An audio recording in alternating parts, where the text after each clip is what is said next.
Πού πάμε? Έχεις ταξιδέψει ποτέ με τρένο στην Ελλάδα? Σήμερα θα πάμε παρέα από τη Θεσσαλονίκη στην Αθήνα.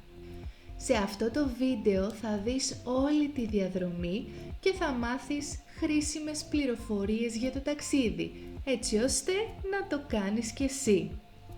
Επίσης, μέσα από την αφήγησή μου θα έχεις την ευκαιρία να μάθεις ελληνικά ρήματα στο παρελθόν.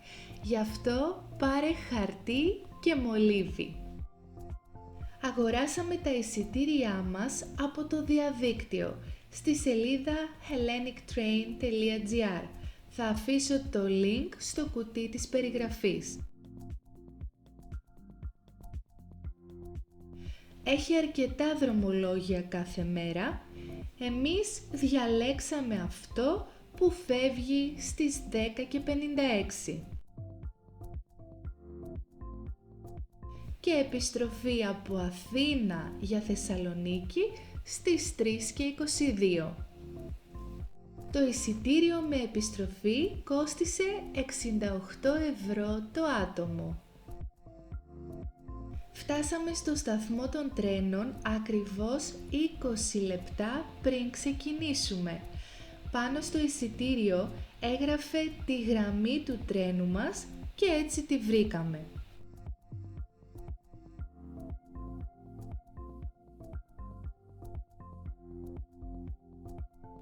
Ανεβήκαμε τις κυλιόμενες σκάλες και φτάσαμε στην αποβάθρα. Το τρένο μας ήταν ήδη εκεί και περίμενε να ξεκινήσει.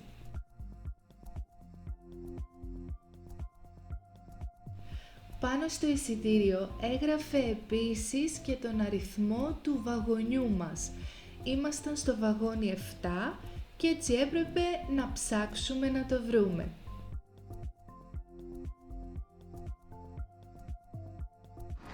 Το τρένο μας φεύγει στις 11 ακριβώς και περιμένουμε μπροστά στο βαγόνι μας.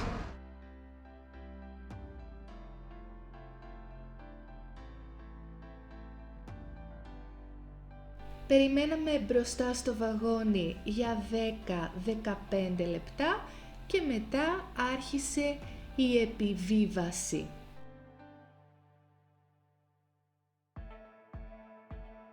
Ευτυχώς δεν είχε πολύ κόσμο στο σταθμό της Θεσσαλονίκης, αλλά το συγκεκριμένο τρένο κάνει 9 στάσεις.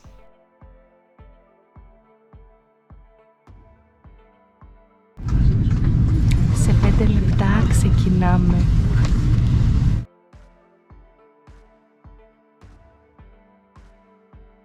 Ξεκινήσαμε λοιπόν με καθυστέρηση μόνο 4 λεπτών.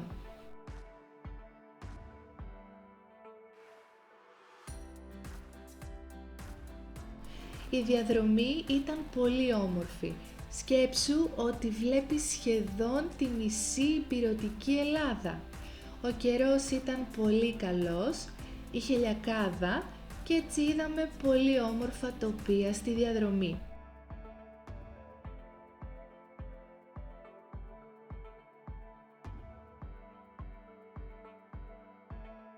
Το πιο εντυπωσιακό που θα δεις βέβαια είναι ο Όλυμπος, το πιο ψηλό ελληνικό βουνό, και εδώ είναι και χιονισμένος.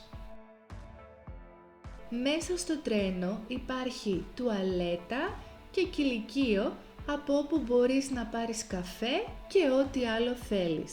Σας ευχόμαστε χρόνια πολλά, καλά Χριστούγεννα και καλή διαμονή. Μόλις φτάσαμε σε 4 ώρες και 10 λεπτά, όπως μας υποσχέθηκαν. Και μετά από 4 ώρες και 10 λεπτά φτάσαμε στην Αθήνα. Ήταν ένα ευχάριστο ταξίδι. Αυτό ήταν. Φτάσαμε. Περίμενα ότι θα ήταν πιο δύσκολο, αλλά μου άρεσε πολύ. Βέβαια δεν είχαμε σύνδεση στο ίντερνετ μέσα στο τρένο, γι' αυτό να έχεις μουσική, καμιά ταινία ή κάποιο βιβλίο μαζί σου. Ελπίζω να σας άρεσε το βίντεο μου. Θα ήθελες να κάνεις αυτό το ταξίδι? Γράψε μου στα σχόλια. Εμείς τα λέμε στο επόμενο βίντεο από την Αθήνα. Φιλάκια!